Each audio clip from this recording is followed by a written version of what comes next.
Properties of matter, ठीक, जिसका मतलब था कि मैटर को अगर हीट करेंगे तो वो कैसे बिहेव करता है।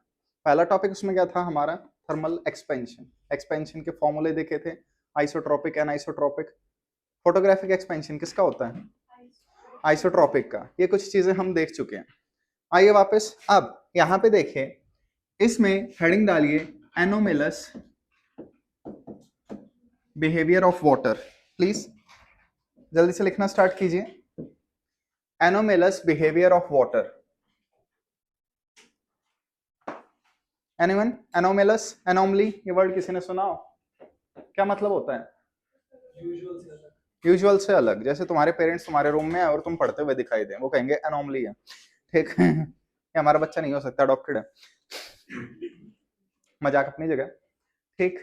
तो एनोमली क्या होता है, डिफरेंट बिहेवियर देन यूजुअल। जैसे किसी दिन कोई सर आए और उन्होंने आके तुमसे तुम्हारे नंबर नहीं पूछे टेस्ट के, किसी को कोई आइडिया नहीं है, जाने दीजिए। हाँ भाई देखो, सबसे पहले लास्ट क्लास में हमने देखा था सारी चीजें एक्सपेंड होती हैं, वाटर का बिहेवियर अलग है। वाटर को हीट करेंगे तो पहले वो क्या होगा, कंप्रेस होगा। 0 डिग्री से 4 डिग्री सेल्सियस तक वाटर की वॉल्यूम कम होती है, और उसके बाद 4 डिग्री सेल्सियस के बाद क्या होगा, वो वॉल्यूम में इंक्रीज होगा। तो यहां पे देखो, ये टेम्परेचर कितना है, 4 डिग्री सेल्सियस, यहां तक 10 और इतने से में 100। तो आई होप सबको पता हो ये क्या है, इसे किंक कहते हैं। ओके, अब यहां से यहां तक 0 से 4 तक वॉल्यूम डिक्रीज हुई है, 4 से आगे वॉल्यूम इंक्रीज हुई है। कोई प्रॉब्लम किसी को? तो वाटर की वॉल्यूम मिनिमम है 4 डिग्री सेल्सियस पे। उल्टा वॉल्यूम, मास बाय वॉल्यूम क्या होता है, डेंसिटी। तो वॉल्यूम जहां मिनिमम है वहां डेंसिटी क्या होगी, मैक्सिमम होगी। तो ये देखिए आप, डेंसिटी मैक्सिमम है 4 डिग्री सेल्सियस में। अगर आपको रिलेटिव डेंसिटी का फॉर्मूला याद हो, क्या था रिलेटिव डेंसिटी का formula, density of substance upon density of water at 4 degree Celsius. तो वो जो वाटर की डेंसिटी हम लेके चलते हैं ना 1000, वो एग्जैक्टली 4 डिग्री सेल्सियस पे, उसके आसपास क्या होगी, क्या होगी, कम होगी, हल्की सी कम, ठीक। ये चीज याद रह जाएगी। अब वापस आइए, एक चीज देखें जो हम आगे कंडक्टिविटी में डिस्कस करेंगे। लेट जस्ट से गणिका सूती सर्दी से थोड़ी सी ज्यादा सर्दी पड़ गई, ठीक, रशिया वगैरह में आप सुन ही रहे होगे, एक बहुत ही गहरा लेक है, ठीक है, तो बाहर का टेम्परेचर नेगेटिव में है, तो क्या होगा, ठीक, पानी को ठंड लगेगी, पानी जमने लग जाएगा, पानी के अकड़ आ जाएगी, पानी आइस बन जाएगा, ठीक है। तो ये हमारे पास एक लेक है, लेक आइस बनने लग जाएगा। बताइए, लेक काफी गहरा है, लेक के बॉटम पे टेम्परेचर क्या होगा, सॉरी 4 डिग्री सेल्सियस। लेक्स के बॉटम पे टेम्परेचर 4 डिग्री सेल्सियस ही होता है। अगर छोटा मोटा लेक है, ज्यादा गहरा नहीं है, तो पूरा जम सकता है। वो तो देखो, अगर ये लेक है हमारे पास इस टाइप का, तो ठंड तो यहां से होगी, ठीक है, इसीलिए वो बढ़ रहा है और टॉप लेयर से स्टार्ट होता है। लेकिन बॉटम पे 4 डिग्री सेल्सियस क्यों है, कौन रीजन देगा, बॉटम पे क्यों नहीं आइस जम रही? शाबाश। हम नीचे जाएंगे तो आई होप आपको आइडिया हो, प्रेशर रो जी एच इंक्रीज होता है। तो सबसे ज्यादा प्रेशर कहां होगा, बॉटम पे। वाटर पे जितना भी प्रेशर लगाएंगे, प्रेशर क्या होता है, कंप्रेसिव, तो उसकी वॉल्यूम कम होती जाएगी, और वॉल्यूम मिनिमम किस टेम्परेचर पे होगी, 4 डिग्री सेल्सियस पे। तो ये काफी अच्छी चीज है मच्छी लोगों के लिए, ठीक। मैरीन लाइफ इससे अफेक्ट नहीं होती 4 डिग्री सेल्सियस से, तो ये एनोमली जो है काफी ज्यादा हेल्पफुल है, ठीक। तो थोड़ा सा देख लेना, लेक के बॉटम पे 4 डिग्री सेल्सियस क्यों होता है, रीजन दे दिया है, लेक काफी गहरा होना चाहिए, लेकिन याद रह जाएंगी ये बातें। तो ये था एनोमेलस बिहेवियर ऑफ वाटर, पानी का थोड़ा सा अलग तरीके से बिहेव करना, ठीक। अब एनसीईआरटी में जितने भी ग्राफ हैं आपको सारे कवर करने हैं। तो बच्चों एक ग्राफ ये और बना लो, अपने हाथ से बनाओगे तो फर्क पड़ेगा।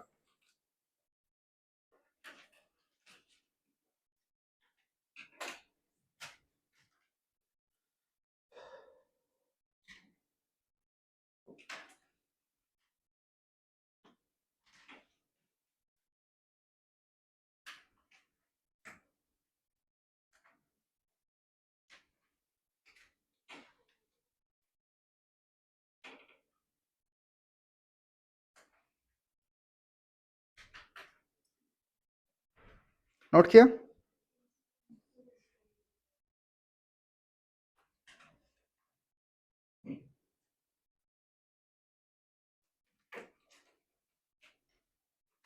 आइए स्टार्ट करते हैं। हाँ तो बच्चों, सबसे पहले अल्फा कांस्टेंट है वेरिएबल है? अल्फा एक वेरिएबल चीज होती है। ये अलग बात है, अल्फा की वैल्यू जब हम लेते हैं 10 की पावर -3 -4 पर सेल्सियस डिग्री तो अल्फा को कांस्टेंट मान लेते हैं, लेकिन alpha is a variable quantity. ठीक है, तो एक बार आओ, इस टाइप के क्वेश्चन आपके सिलेबस में है। बताइए कल अल्फा किस फॉर्मूले में आया था? Delta L is equal to L alpha delta T. तो अल्फा का फॉर्मूला क्या बना? या फिर अल्फा का फॉर्मूला बना dl upon dt divided by l। ठीक, ये अल्फा का प्रॉपर फॉर्मूला होता है। यहां अल्फा किसको रिप्रेजेंट कर रहा है? Coefficient of linear expansion. Alpha resistance के लिए, रेजिस्टिविटी के लिए, डेंसिटी के लिए, किसी के लिए भी अप्रोच में आ सकता है। तो अगर कोई फॉर्मूला आ जाता है तो इस सेंस में आएगा। ठीक है, कोई डाउट किसी को? बच्ची नहीं दिख रहा क्या वहां से? एक सीट खाली है, आ सकती है, आ सकती है यहाँ पे।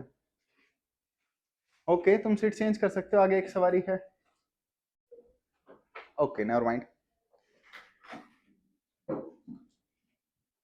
ओके, एक एग्जांपल इस पे दे देता हूं, अगर इस पे कोई क्वेश्चन आ जाए। Let just say length is equal to L0 plus L1 T plus L2 T cube. ठीक, मैंने आपसे कह दिया लेंथ जो है टेम्परेचर पे ऐसे डिपेंड कर रही है। तो आई होप आपको याद हो, लास्ट लेक्चर में हमने थर्मल प्रॉपर्टीज पढ़ा था जिसमें थर्मोमेट्रिक प्रॉपर्टी था। क्या एल थर्मोमेट्रिक प्रॉपर्टी है? यहां एल की पावर क्या है? 1। टेम्परेचर की मैक्सिमम पावर डिग्री 3 जा रही है, तो एल यहां थर्मोमेट्रिक प्रॉपर्टी नहीं है, तो इनके बीच में स्ट्रेट लाइन नहीं बनेगा। इनके बीच में स्ट्रेट लाइन नहीं बनेगा, जिसका मतलब है अल्फा वेरिएबल होगा हर टेम्परेचर। जैसा कि आपने अभी ग्राफ बनाया, अल्फा वेरिएबल था। तो अप्रोच हम क्या यूज करेंगे? D L by D T निकाल सकते हो? ठीक, अब dl बाई डी टी निकालो और l निकालो। कुछ नहीं दे रखा होता तो हम टेम्परेचर को 0 पुट कर देते। तो बच्चों dl बाई डी टी बताओ। L1 प्लस वो टेम्परेचर को 0 रखेंगे तो यही बचेगा, और L की वैल्यू T को 0 रखो, L0 बचेगा। बस ये पुट कर दो, ये आपकी अल्फा की वैल्यू होगी एट 0 डिग्री सेल्सियस। अगर यही क्वेश्चन मैं पूछूं अल्फा की वैल्यू बताओ 10 डिग्री सेल्सियस पे, 20 डिग्री सेल्सियस पे, तो तुम ऐसे ही पुट करोगे। ठीक है, चलो बच्चे इसे थोड़ा वेरिएबल में करते हैं। इसे मैं प्रॉपर क्वेश्चन में ही बता देता हूं। फिर क्वेश्चन है length is equal to 3 plus 2 T का स्क्वायर प्लस 8, सारे प्लस ले रहा हूं, -8 टी की पावर 4। मान लो ये लेंथ है। टी कौन सा टेम्परेचर है बच्चों? यहाँ टी टेम्परेचर है बट सेल्सियस में। आई होप आपको याद हो, स्मॉल टी में सेल्सियस में टेम्परेचर, कैपिटल टी में उसमें। तो बताइए dl बाई डी टी कितना होगा? 0 plus 4t minus T cube, ये है। अब मैं पूछ रहा हूं अल्फा की वैल्यू बताओ 0 डिग्री सेल्सियस में। ये मेरा मतलब है बच्चे, बात आई समझ? तो अब टेम्परेचर, सॉरी अल्फा का फॉर्मूला क्या था? अल्फा का फॉर्मूला था dl बाई dt, और यहां l। dl by dt l रख सकते हो, टेम्परेचर को 0 रख दो, आपकी बात बन जाएगी। बताइए आंसर क्या आएगा?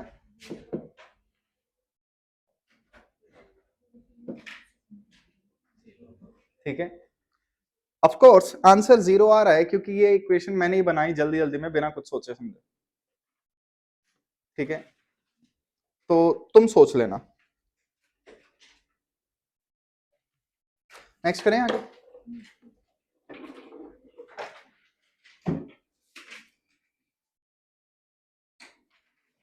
क्वेश्चन लिखिए।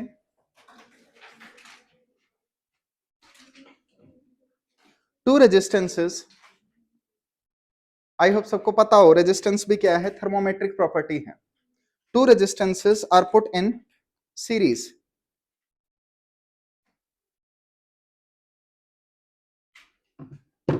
फाइंड effective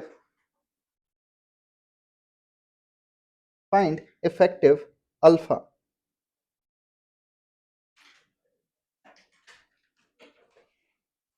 हाँ तो बच्चों करें। जैसे आपको पता है रेजिस्टेंस का formula R naught 1 plus alpha delta T है, ठीक है, या डेल्टा आर का formula R naught alpha delta T है। आई होप किसी को प्रॉब्लम ना हो, मैं कई बार लेंथ लिखता हूं, कई बार रेजिस्टेंस लिखता हूं, कुछ भी हो सकता है। तो आपके पास क्या है, दो रेजिस्टेंसेस हैं, एक रेजिस्टेंस R1, एक रेजिस्टेंस R2, इसका अल्फा 1, इसका अल्फा 2। दोनों को हटा के अगर एक सिंगल रेजिस्टेंस लगाएंगे तो इस रेजिस्टेंस का अल्फा कितना लें ताकि सेम इफेक्ट आए। Okay,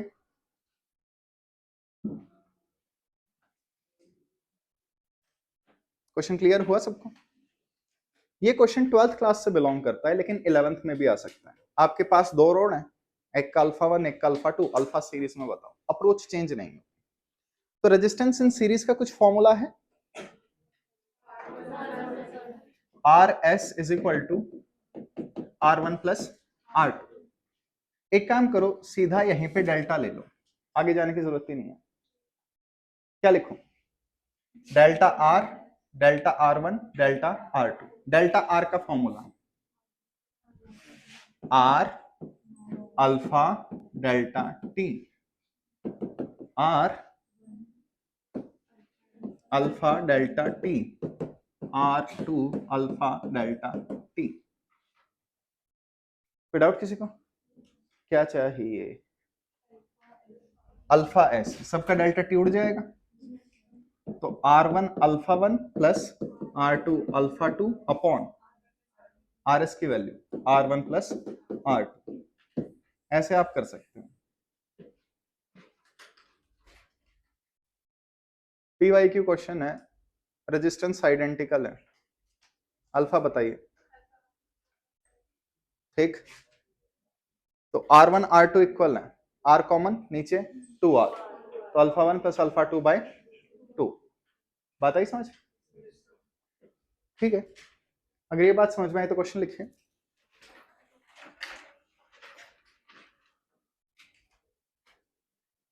find effective alpha. Alpha का नाम क्या होगा, यहां क्या बोलेंगे अल्फा को? Coefficient of linear expansion, simply इसे कहेंगे temperature coefficient of resistance, temperature coefficient of resistivity, temperature coefficient of length, ऐसे भी आप वर्ड यूज कर सकते हो। सो यहां अल्फा को लीनियर एक्सपेंशन नहीं बोल सकते क्योंकि रेजिस्टेंस एक्सपेंड नहीं कर रहे, उनकी वैल्यू चेंज होती है, ठीक है, रेजिस्टेंस, ठीक है। बालक सेमीकंडक्टर हुआ तो रेजिस्टेंस कम भी हो सकता है। बालक, रेजिस्टेंस की वैल्यू बढ़ रही है तो हम उसे एक्सपेंशन नहीं कह सकते, एक्सपेंशन हम लेंथ में ही दिखाते हैं, रेजिस्टेंस एक्सपेंड हो गया इसका कोई मतलब नहीं बनेगा। एक रेजिस्टेंस बिना एक्सपेंड किए अपनी वैल्यू बढ़ा सकता है। एक रेजिस्टेंस में अगर इलेक्ट्रॉन्स ज्यादा कोलाइड होने लग जाएं तो रेजिस्टेंस की वैल्यू बढ़ जाएगी, ठीक है, रेजिस्टेंस एक्सपेंड नहीं होगा उस सेंस में भी। हाँ भाई, find effective alpha, find effective alpha in parallel.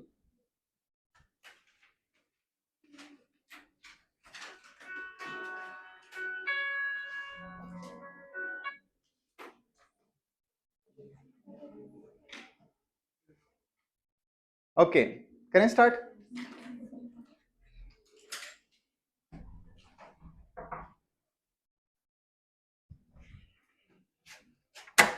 एक मिनट दीजिए प्लीज। क्या हुआ? क्या हुआ? कुछ नहीं, वो एडमिट कार्ड लेने आया था तो एक बार मिलता है। थोड़ा पहले आ जाता। पता क्लास का हिसाब ध्यान में क्या है? कोई ना। और क्या कर रहे हैं? बस हाँ बोर्ड की तैयारी वगैरह चल रही है। ओके, हम कह रहे हैं वापस आना शुरू करो। कर दे। घर पे बैठे बैठे बोर हो गए। हाँ, कोई खास पढ़ाई हो भी नहीं रही। आ जा, ऐसे ही। कल से आ जा, शुरू कर दे। नहीं कह रहे हफ्ते में 2-3 दिन। कल से ही स्टार्ट कर दे तो फिर आ जाइए, है ना। और बढ़िया। चल तो बच्चे मिलते हैं, कोई ठीक है, थोड़ा सा क्लास में। हाँ बाय। हाँ भाई, alpha in parallel same formula आएगा? एग्जैक्टली नहीं।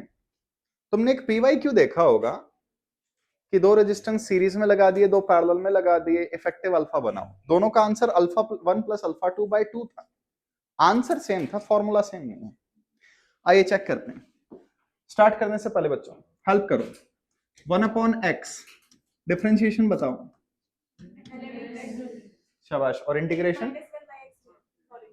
इसका इंटीग्रेशन लॉग में होता है। अब एक चीज देखिए, x की पावर क्या है यहाँ? -1। तो पावर बाहर, एक पावर कम। कोई डाउट किसी को? तो 1/x का डिफरेंशिएशन क्या होता है? -1/x²। कोई प्रॉब्लम किसी को यहाँ? अब वापस आइए, डिफरेंशिएशन ऑफ 1/x सोच समझ के बताना।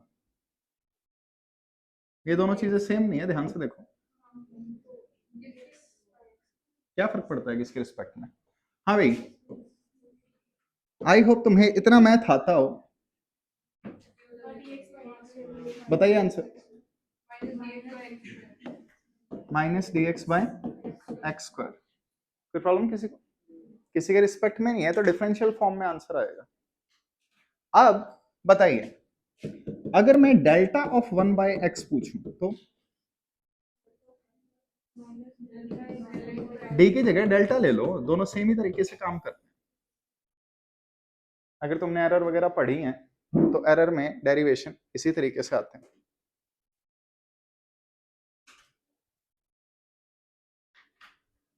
कोई प्रॉब्लम किसी को? थोड़ा कोशिश करो बीच बीच में बोल बोल के रिस्पॉन्ड करो, लेकिन जब पूछूं तब, ठीक है। थोड़ा थोड़ा बीच बीच में बोलने की आदत डालो। हाँ भाई आइए, तो ये जो डेल्टा वाले जो होते हैं फॉर्मूले, ये डिफरेंशिएशन से आते हैं। अब आओ, रेजिस्टेंस इन पैरेलल फॉर्मूला बताओ। ठीक है, मल्टीपल रेजिस्टेंस हो सकते हैं। डेल्टा लो, क्या लिखूं? Delta R by r² minus का साइन, क्या लिखूं?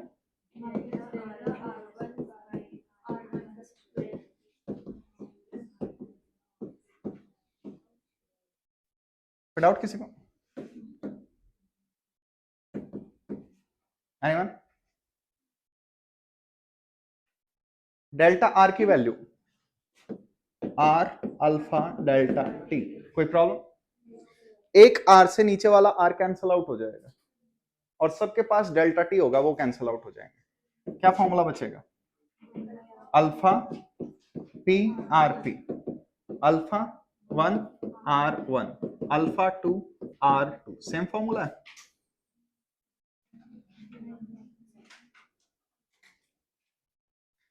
ठीक है, किस्मत साथ दे देती है अगर रेजिस्टेंस इक्वल हो तो। रेजिस्टेंस इक्वल नहीं हुए तो देख लेना, लफड़े हो जाएंगे। यही क्वेश्चन मैं पैरेलल में पूछ सकता हूं कि अगर दो रोड को पैरेलल में लगा दिया तो क्या रिजल्ट होगा। ठीक है, करें?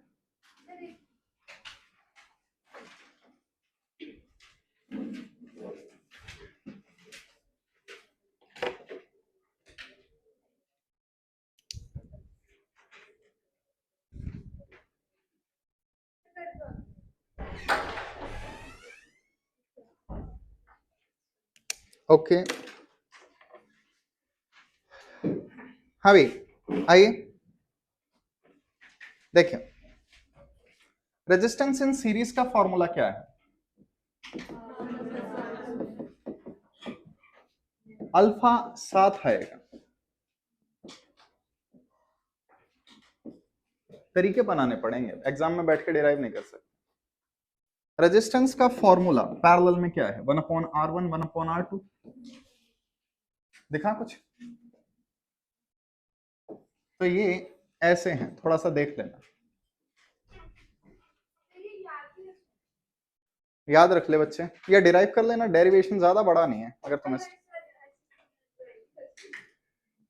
ओके, वैसे डिराइव कर लेना बच्चे।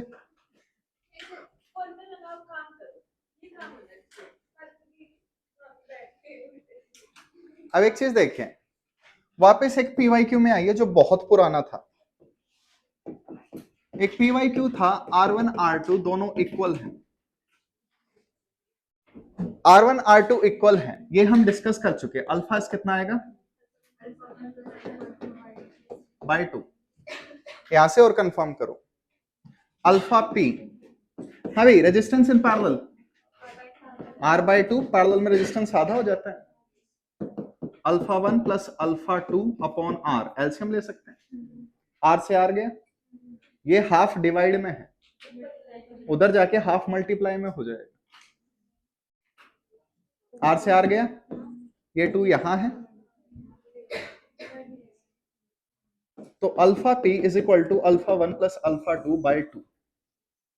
अगर सीरीज में और पैरेलल में आइडेंटिकल रेजिस्टेंस है तो आंसर सेम आ जाता है, ठीक है, ये रीजन है। फॉर्मूले सेम नहीं है, रेजिस्टेंस जैसे ही अलग हो गया आपका आंसर मैच नहीं करेगा। कोई डाउट किसी को?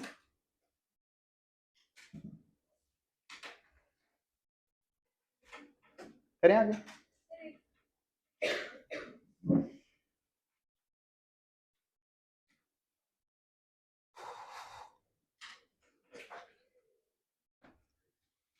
क्वेश्चन लिखिए।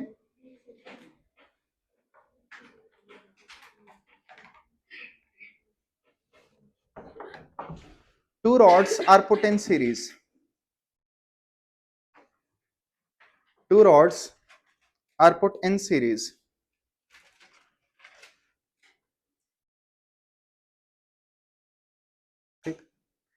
Find the condition.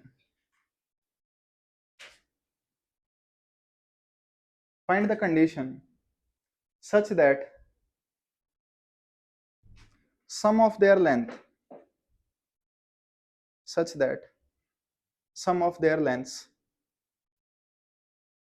is independent of temperature. Sum of their lengths is independent of temperature, and also find for difference.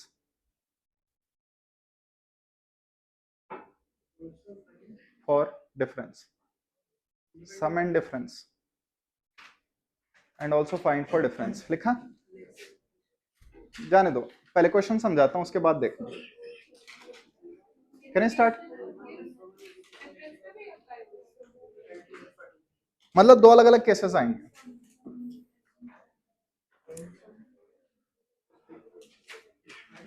क्या लिखा हुआ, क्या हुआ, क्या कंफ्यूजन आ गई? SUM, that sum of there, SUM वाला सम है, एडिशन वाला सम, SOME वाला सम नहीं है। वो तो अच्छा हो मेरे को दिख गया, वरना चलो मैं, इट्स ओके, मेरी गलती है, क्वेश्चन समझाता हूं। आपके पास दो रोड हैं सीरीज में, ओके, एग्जांपल लीजिए, ये रोड है 25, ये रोड है 13, ठीक, डिफरेंस कितना आया? 12। मैंने टेम्परेचर इंक्रीज करना स्टार्ट किया धीरे धीरे, इसकी लेंथ हुई 25.03, इसकी लेंथ हुई 13.03, कितना गैप आया? मैंने और टेम्परेचर बढ़ाया, इसकी लेंथ हुई 25.8, इसकी लेंथ हुई 13.8, कितना गैप आया? क्वेश्चन आया समझ? मैं दोनों को हीट कर रहा हूं, लेकिन मैं उनको कितना ही हीट कर लूं, कितना ही टेम्परेचर ले जाऊं, उनका डिफरेंस चेंज नहीं हो रहा, ये क्वेश्चन है। उनके लिए L1 अल्फा 1 और L2 अल्फा 2 और डिफरेंस के लिए नेगेटिव आ जाएगा। करें स्टार्ट? आइए, तो सबसे पहले इसकी अप्रोच देखो कैसे स्टार्ट करेंगे। अकॉर्डिंग टू क्वेश्चन या तो L1 प्लस L2 कांस्टेंट होगा या L1 माइनस L2 कांस्टेंट होगा, कोई डाउट? दोनों के साथ डेल्टा ले लो, क्या लिखूं? Delta L1 minus delta L2 is equal to constant में चेंज, डेल्टा का मतलब जीरो, ठीक है, चेंज होता है। हाँ तो बच्चों क्या मैं कह सकता हूं delta L1 is equal to delta L2? बोलिए। आप देख भी सकते हैं ये जितना बढ़ रहा है ये उतना ही बढ़े, तो फर्क नहीं पड़ेगा, ठीक है। डेल्टा एल का formula L alpha delta T, L alpha delta T cancel out हो जाएगा। तो ये फॉर्मूला किसके लिए है? डिफरेंस के लिए।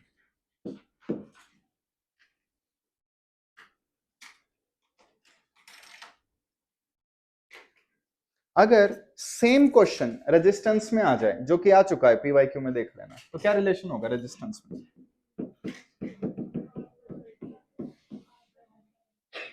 यही क्वेश्चन अगर रेजिस्टेंसेस में आ जाए तो रिलेशन इसी तरीके से काम करेगा, पीवाईक्यू देख लेना।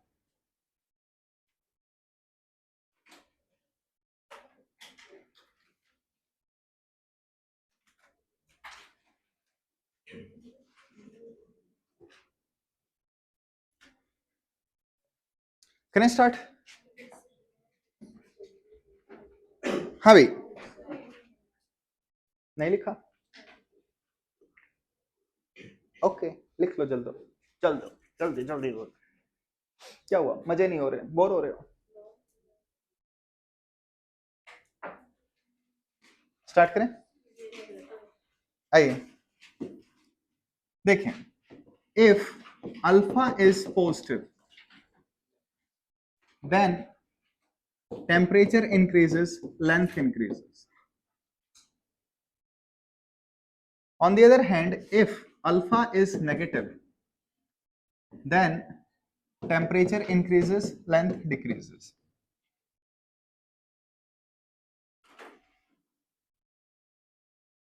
अगर अल्फा पॉजिटिव है तो सीधे काम होंगे, अल्फा नेगेटिव है तो उल्टे काम होंगे, ठीक है। ये लेंथ के लिए ही नहीं है, ये रेजिस्टेंस के लिए भी है।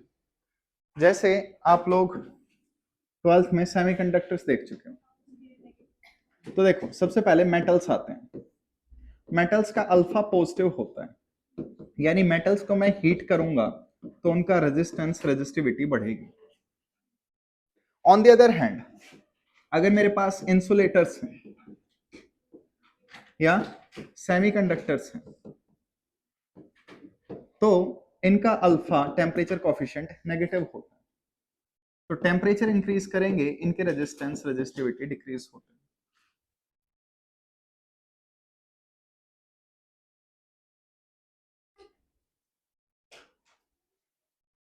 ओके तो पिछले वाले क्वेश्चन में अगर मैं कंडीशन दे दूं L1 प्लस L2 कांस्टेंट है, सम कांस्टेंट है, तो डेल्टा करोगे, आपका रिलेशन आएगा L1 alpha 1 L2 alpha 2 minus का।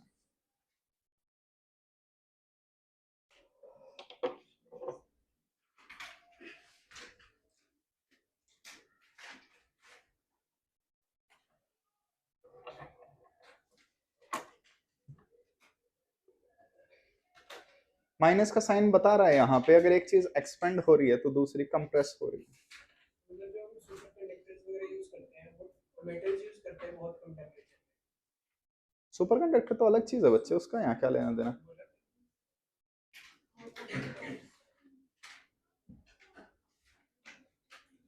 करें आगे?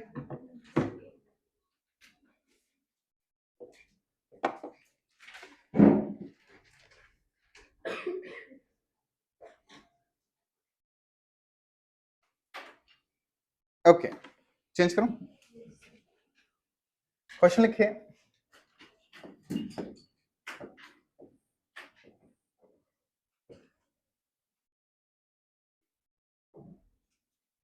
A rod is maintained at T0 temperature.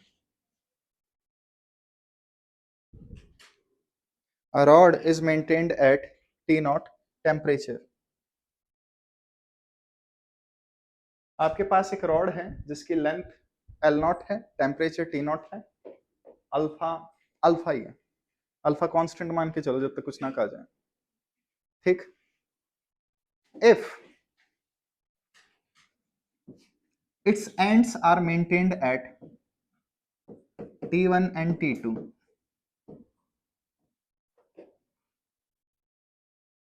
find delta L।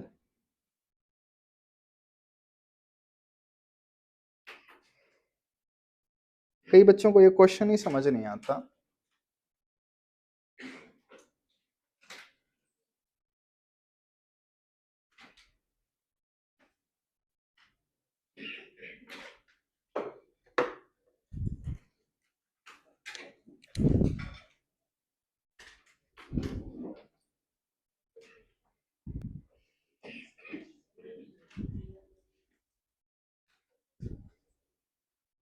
Okay, कोई आंसर बताना चाहेगा स्टार्ट करने से पहले? एनीवन? हाँ भाई, क्या मैं कह सकता हूं यहां डेल्टा एल होगा L not alpha T2 minus T1। Anyone? यही आंसर होगा क्या? एग्जैक्टली पहले मैं क्वेश्चन समझाता हूं। देखो, तुम्हारे पास एक रॉड है जिसका टेम्परेचर है T1, इसे हीट किया, इसका टेम्परेचर हो गया T2, तो लेंथ कितनी एक्सपेंड होगी? Initial length alpha delta T. ये बात आई समझ? इसका सीधा सा मतलब है इस रॉड का पूरे का टेम्परेचर T1 है, किसी भी पॉइंट को टच कर लो T1 टेम्परेचर फील होगा। इस पूरी रॉड का टेम्परेचर T2 है, तब ये फॉर्मूला लगता है। यहां रॉड का टेम्परेचर इस साइड T1 है, इस साइड T2 है, बीच में क्या होगा? कुछ बीच का टेम्परेचर। जैसे मैं कह दूं यहां 0 डिग्री है, यहां 100 डिग्री है, तो जैसे इस साइड मूव करूंगा टेम्परेचर 0 से 100 मूव करेगा। तो इस क्वेश्चन में हम एग्जैक्टली वो फॉर्मूला नहीं लगा सकते।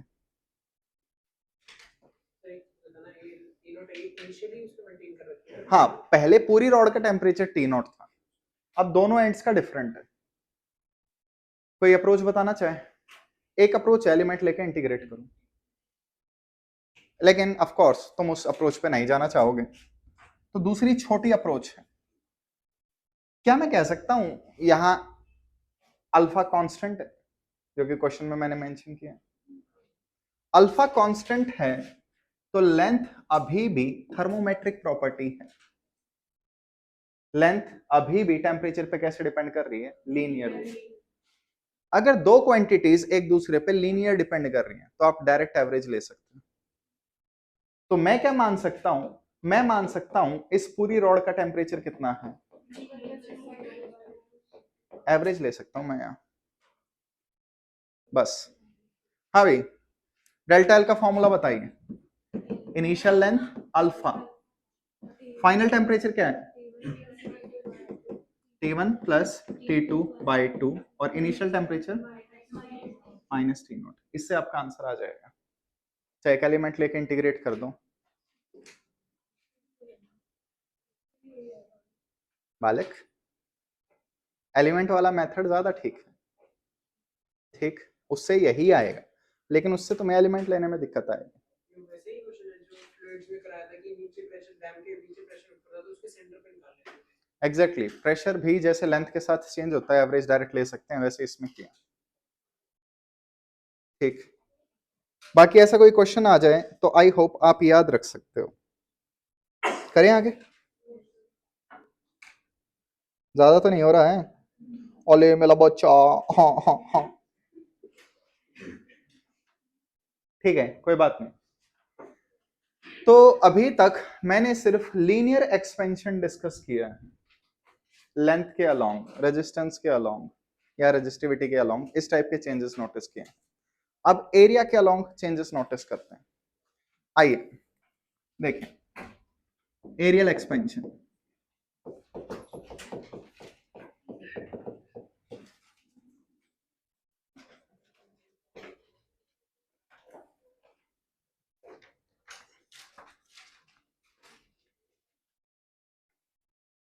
करें, सिंपल सा केस है।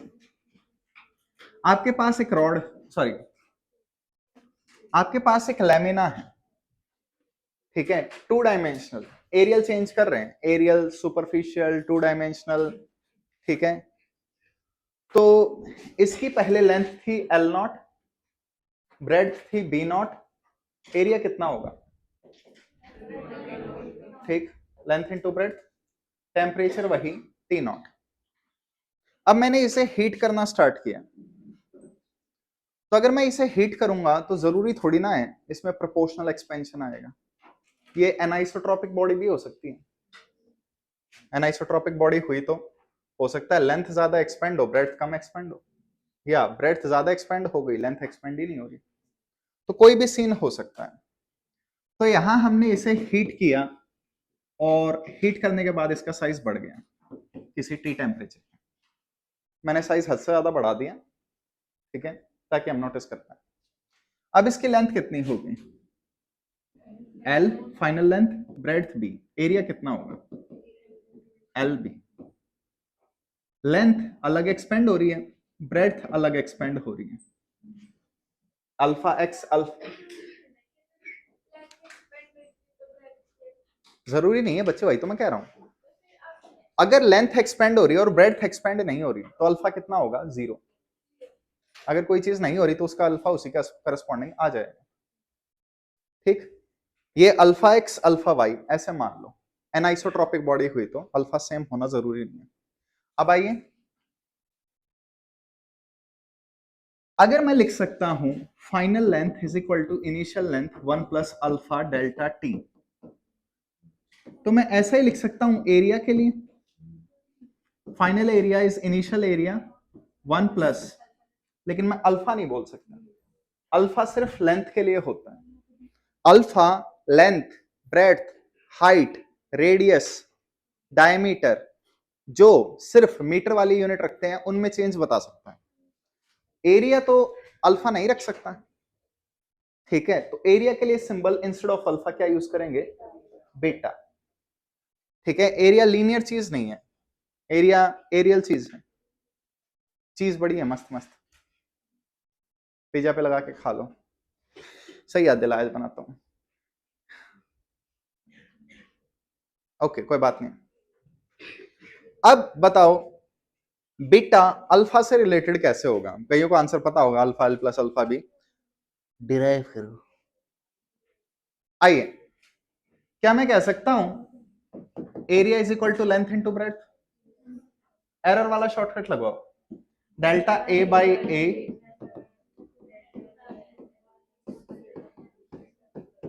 कोई डाउट किसी को? हाँ भाई, डेल्टा एल का फॉर्मूला क्या होता है? L alpha delta T. तो इसे क्या लिखेंगे? Alpha delta T.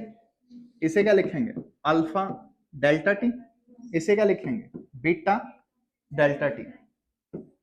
सबके डेल्टा टी कैंसल आउट हो जाएंगे और बीटा ऐसे रिलेटेड, यानी लेंथ ब्रेड्थ वाले अल्फा ऐड कर दो, कोफिशिएंट ऑफ एरियल एक्सपेंशन, ठीक है, आ जाएगा। हाँ बच्चों, ये कब है? जब एनाइसोट्रॉपिक बॉडी हो, हर डायरेक्शन में अलग अलग एक्सपेंड हो रही हो। What is the body is isotropic? तो alpha length breadth height equal हो जाएंगे, तो बीटा का फॉर्मूला क्या होगा? 2 अल्फा।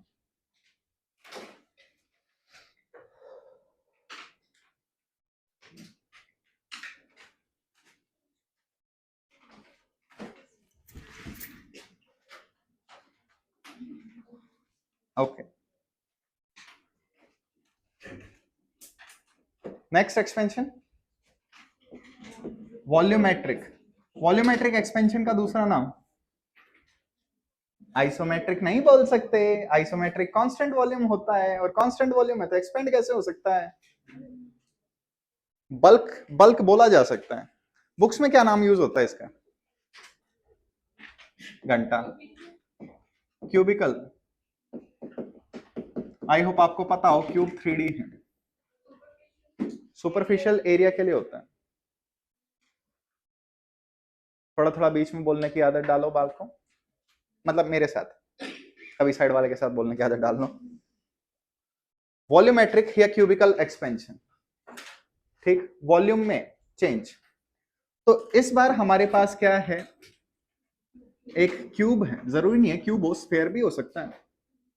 तो alpha X, alpha Y, alpha Z, ये होगा वॉल्यूम का फॉर्मूला, लेंथ, ब्रेड्थ, हाइट या डेप्थ। ओके, वॉल्यूम का formula V is equal to V not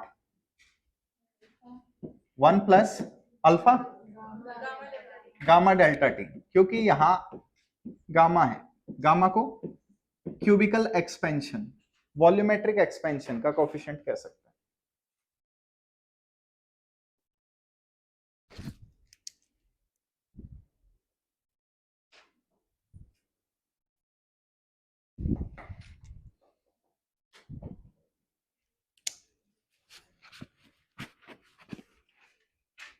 ये कैमरा दिक्कत कर रहा है क्या, बता दो अभी भी।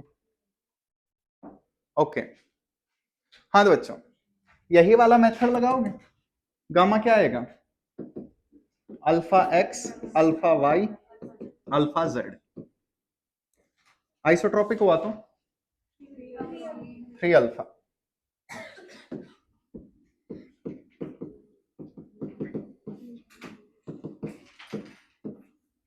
कुछ ना दिया जाए, ना दिया, अयो गुगु छोनी छोनी ना दिया ठीक है, अगर कुछ ना दिया जाए, ना बताया जाए, तो आप आइसोट्रोपिक बॉडी ही मान के चलना। करें, चेंज करो। आइए, हमारे पास आइसोट्रोपिक एक्सपेंशन है, alpha ratio beta ratio gamma, बताओ अल्फा बीटा गामा।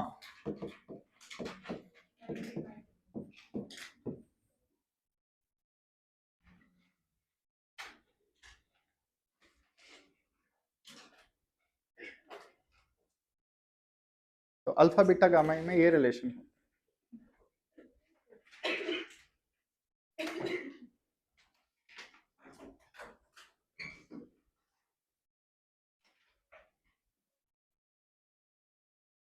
नोट किया, क्वेश्चन लिखवाऊं, आ गया है आप लोगों को? आई थिंक इतना फास्ट लिखने की आदत नहीं होगी तुम्हें। नहीं नहीं, इस बैच को नहीं है बेचारे, ठीक, 3 जोक्स के बीच में एक पढ़ाई की लाइन आती थी।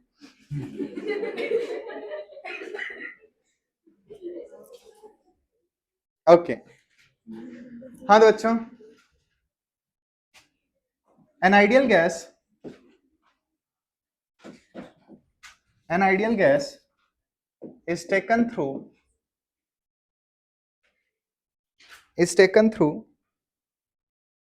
a polytropic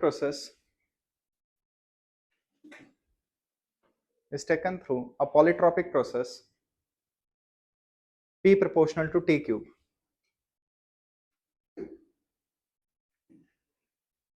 P proportional to T cube.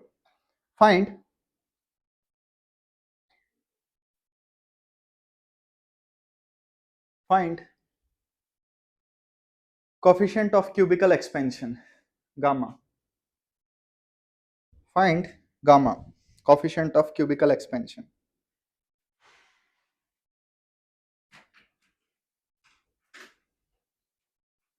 Find coefficient of cubical expansion. लिखा? हाँ भाई, आइए हेल्प करवाइए।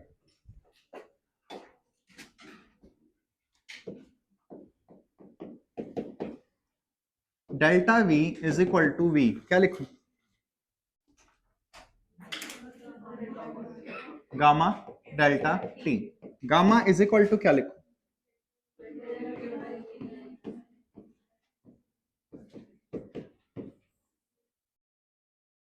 किसी को फॉर्मूले में कोई प्रॉब्लम हो, इसे आप dV बाई dt भी लिख सकते हैं, जैसे मैंने पिछले वाले में करवाया था। अब वापस आओ, सबसे पहली चीज देखो, यहां पे P प्रोपोर्शनल टू T क्यूब, मुझे गामा चाहिए, क्या नहीं है इसमें, वॉल्यूम, वॉल्यूम और टेम्परेचर में फॉर्मूला हो तो गामा बताया जा सकता है, यहाँ वॉल्यूम है ही नहीं, कैसे लाएं volume? PV is equal to NRT. क्यों? क्वेश्चन में बोला गया है, ना बोला होता तो इक्वेशन नहीं ला सकते। PV is equal to NRT. तो प्रेशर की वैल्यू क्या होगी? N R T by V proportional to T cube.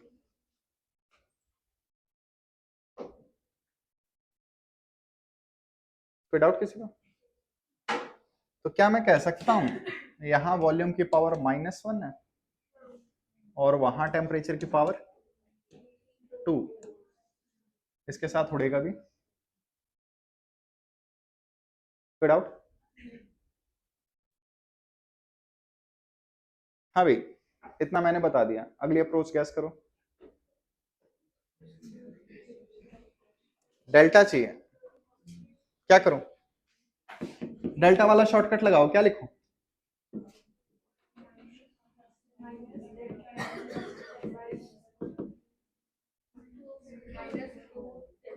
Minus, power बाहर आ जाती है, इतना मैंने कर दिया। प्लीज कोई तो आगे बताओ।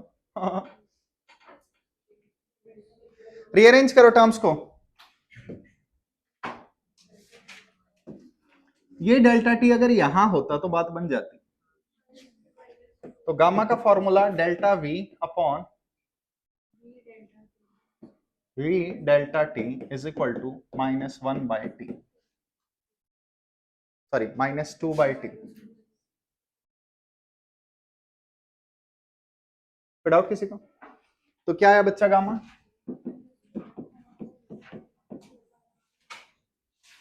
ऐसे क्वेश्चंस तुम्हें कहां मिलेंगे जहां तुम कति जी लगा के पढ़ोगे? केटी जी,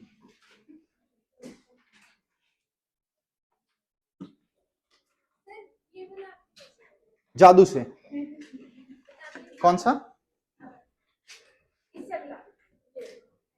ये कैसे आया? ये इसमें क्या किया?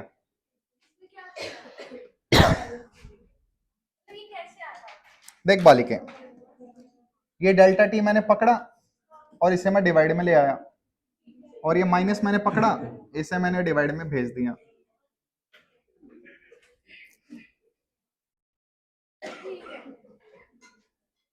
ठीक है, शोर मत करो बच्चों, आवाज जाएगी ऑनलाइन लेक्चर्स में, चली गई तो मेरी ही इंसल्ट होगी कि बच्चे बोलते रहते हैं। और मेरे को अभी तक नॉइस हटाना नहीं आता। तो टाइम दो थोड़ा सा, धीरे धीरे हम सारी चीजें सीख लेंगे। ज्यादा हो गया? देखिए,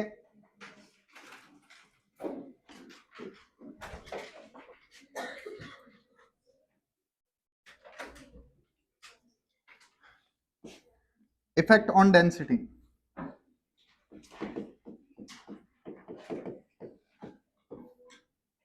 डेंसिटी पे क्या इंपैक्ट आएगा?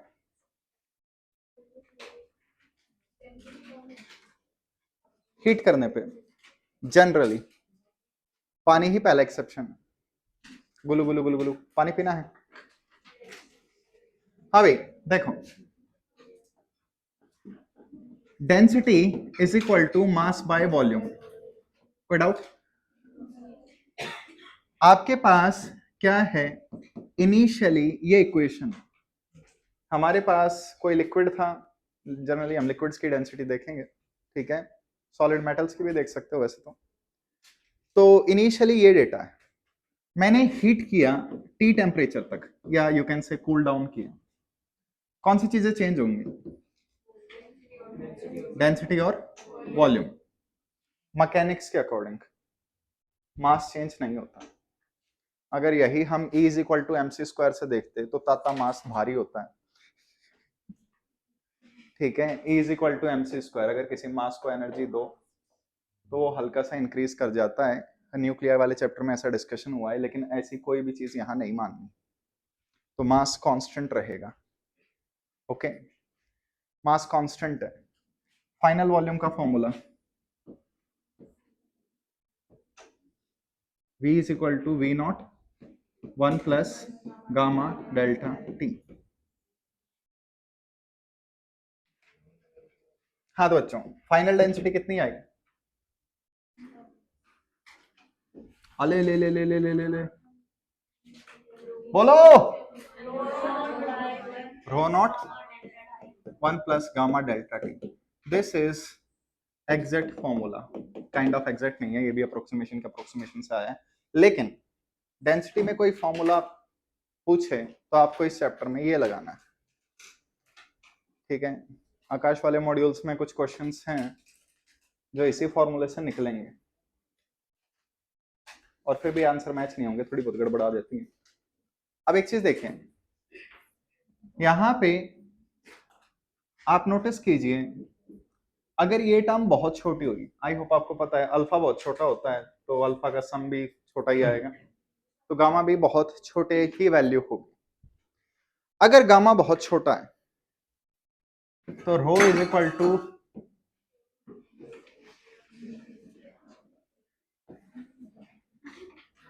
1 plus gamma delta T, power क्या लिखूं? -1। अगर ये टर्म बहुत स्मॉल है, बहुत छोटी है, तो पावर बाहर आ जाएगी।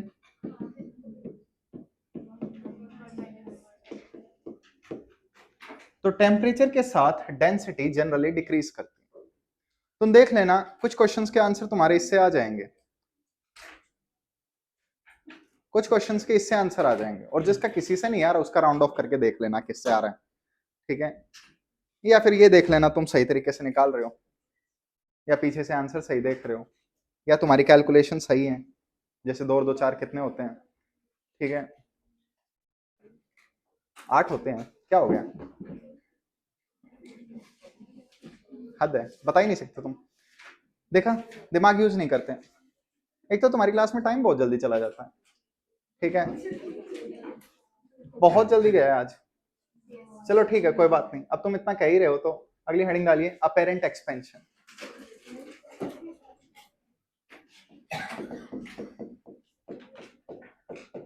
अपेरेंट एक्सपेंशन,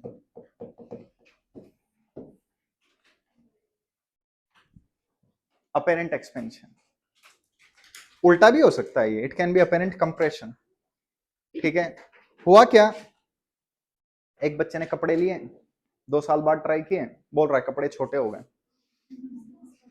कपड़े छोटे नहीं हुए, वो बड़ा हो गया, यहाँ पेरेंट चेंज है, ठीक है। या फिर लेट जस्ट से तुसी केमिस्ट्री में एक मेटल लेके किसी चीज को बॉईल कर रहे हो, और लेट जस्ट से उसकी हाइट है 7 सेंटीमीटर, ठीक। तुमने क्या किया,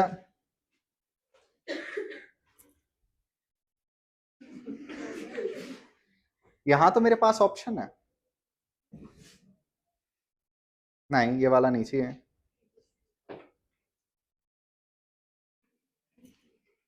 नेवर माइंड, यहां रुकिए, कुछ ना कुछ तो आएगा। कहां गया, केमिस्ट्री,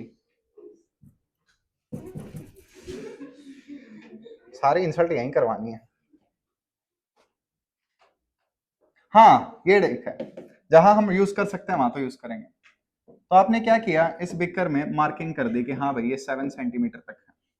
आपने बिकर के नीचे आग लगा दी, आग है हमारे पास, बर्नर होगा, कहाँ है, ओ त्रियार आग मिल गई, बालको जली को आग कहते हैं, ठीक है, ये खुश हो जाओ, किसी की तो जल रही है, ठीक है ओके। तो हमने इसे हीट करना स्टार्ट किया, जब हीट करना स्टार्ट किया तो बच्चा नोटिस कर रहा है कि चीज उतनी एक्सपेंड नहीं हो रही जितनी होनी चाहिए, ठीक है।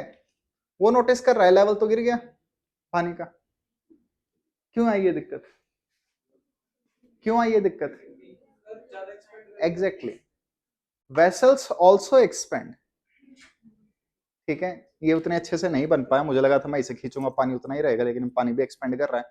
घंटा सॉफ्टवेयर इंजीनियर इसका, ठीक है। और देखो सावन में लग गई आग, लेकिन मशाल अभी भी जल रही है। चलो एक एक्सपेरिमेंट कर ही लेते हैं, आजा बेटा, लो लो लो लो।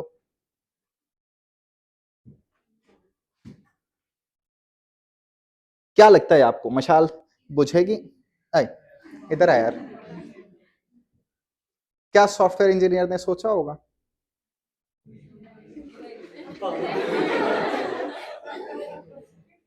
घंटा, ठीक है, कोई बात नहीं, जाने दो। तो यहां पे ये है apparent expansion, vessels also expand on heating, ठीक। सो अगर मैं आपसे कहूं किसी चीज को हीट कर रहे हैं, तो वो रियली में कितनी हीट होगी? जितनी दिख रही है प्लस जितना वेसल एक्सपेंड हुआ। फॉर्मूला डिराइव किया जा सकता है, लेकिन समझ लेना, ठीक है। मॉड्यूल्स वगैरह में इसके क्वेश्चंस में जनरली अल्फा दे रखा होता है और गामा चाहिए होता है, तो आई होप आप अल्फा से गामा बना सकते हैं। देवियों और सज्जनों, वक्त की कमी के कारण मुझे बिना इसके एग्जाम्पल दिए आगे पढ़ाना पड़ेगा। 2 टॉपिक रह गए हैं, अगर कोई बताए तो। क्या रह गए? कैलोरीमीटर, कैलोरीमीटर रह गया, थर्मल एक्सपेंशन में कैलोरीमीटर रह गया। हाँ, क्या रह गया? ब्लैक बॉडी रेडिएशन रह गया, सही बात है। न्यूटन्स लॉ ऑफ कूलिंग रह गया, ठीक है। किसी के टांग लगा रहे हैं, उसमें हाथ तो रह ही गया, ठीक है। कोई डेंटिस्ट किसी का मोलर ठीक कर रहा है, उसने अपेंडिक्स तो लगाई ही नहीं। अरे थर्मल एक्सपेंशन में जो टॉपिक आते हैं उनमें कौन सा रह गया? तुम लोगों को ना कोई भी पागल बना सकता है। हेडिंग डालिए, रीजेलेशन ऑफ वाटर। 3 टॉपिक रह गए हैं।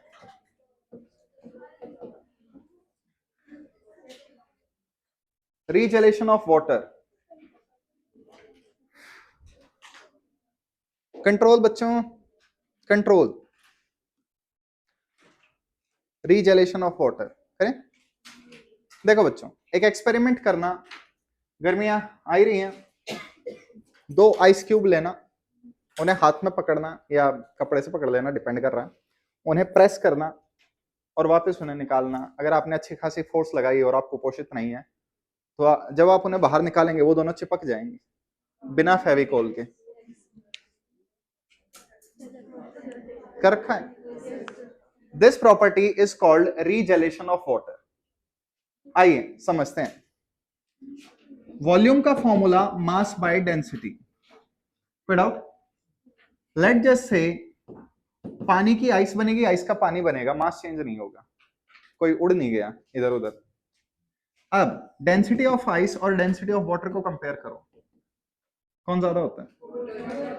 शाबाश, यही सुनना था, सही है, कभी तो खुद पे कॉन्फिडेंस रखो, ठीक है। तो वॉल्यूम ऑफ आइस और वॉल्यूम ऑफ वाटर को कंपेयर करो फॉर सेम मास। आइस की वॉल्यूम ज्यादा होती है जनरली, फ्रिज के अंदर ये चीज दिखती नहीं है क्योंकि वो पानी वगैरह उड़ जाता है। साइडों में जो आपको फ्रिज में एक्स्ट्रा बर्फ जो लगी हुई मिलती है, चिपकी हुई, जिसे डिफ्रॉस्ट करना पड़ता है बीच बीच में, वो आपके बेकर बर्तन से ही निकलती है और आपको लगता है वॉल्यूम आइस की कम है। आइस की वॉल्यूम ज्यादा होती है। अब सोचो, यहां पे मेरे पास आइस है, थोड़ा देख के ज्यादा लग जाए कभी। आइस पे मैंने प्रेशर लगाया, ठीक है, आइस भी देखो प्रेशर में है। टाइम पे 2 नंबर जाया करो। आओ वापस, आज कोई जोक नहीं हुआ था ना ऐसा, हद है। प्रेशर क्या है? Pressure is always compressive, pressure compress करता है। अगर मैं किसी ज्यादा वॉल्यूम को कंप्रेस करूंगा तो वो कम वॉल्यूम में जाएगा। तो आइस पे प्रेशर लगाएंगे तो क्या होगा? वो वाटर में चेंज होगा, ठीक है। ये बीच बीच में सांप छोड़ रहा हूं राइटिंग में, आई होप तुसी कंपाउंडर कैन रीड इट।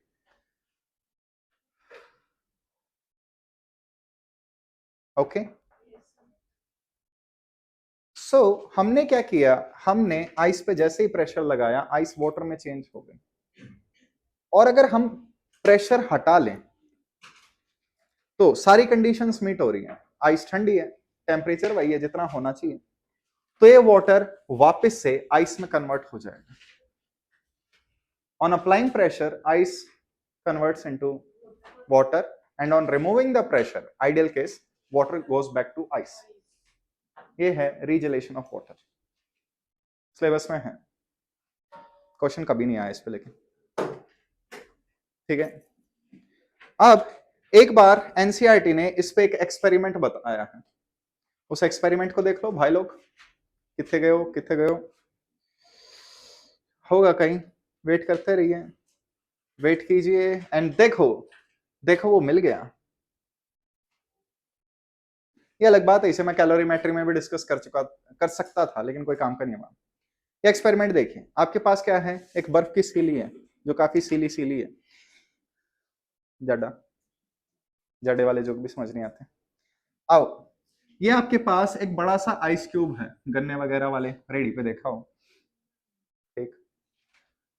अब हमने क्या किया, दो हैवी मास लिए और उन्हें एक रोप से, एक पतली सी स्ट्रिंग से बांध के ऐसे साइड में रख दिया। होगा क्या, स्ट्रिंग सबसे पहले यहां टॉप पे फोर्स लगाएगी, ओके। तो आई होप आपको पता हो प्रेशर फोर्स अपॉन एरिया। इस स्ट्रिंग का एरिया कितना है, थिकनेस बहुत नेग्लिजिबल, तो यहां प्रेशर क्या हो जाएगा, बहुत ज्यादा आ जाएगा। हमने आइस पे प्रेशर लगा दिया, क्या होगा, आइस वाटर में कन्वर्ट हो जाएगी, काइंड ऑफ मेल्ट हो जाएगी, ठीक है। मेल्ट वर्ड एग्जैक्टली ठीक नहीं है यहाँ पे, ठीक। आइस वाटर बन जाएगी। अब ये धागा है, पानी में है, क्या होगा, नीचे आएगा, पानी में तो मूव कर सकता है, तो ये नीचे आएगा, नीचे आएगा। जैसे जैसे ये नीचे आने लगेगा, ऊपर प्रेशर हट चुका है, वापस से आइस बनने लग जाएगी एंड फाइनली ये धागा इससे निकल के गिर जाएगा, एग्जैक्टली और आइस टूटेगी नहीं।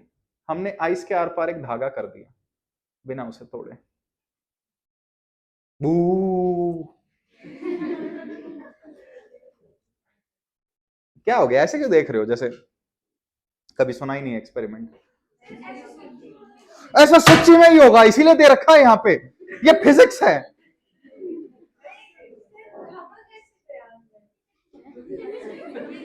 बालकों, बर्फ की बड़ी सी सिल्ली ढूंढो कहीं भी, ये एक्सपेरिमेंट करते हैं, ठीक है।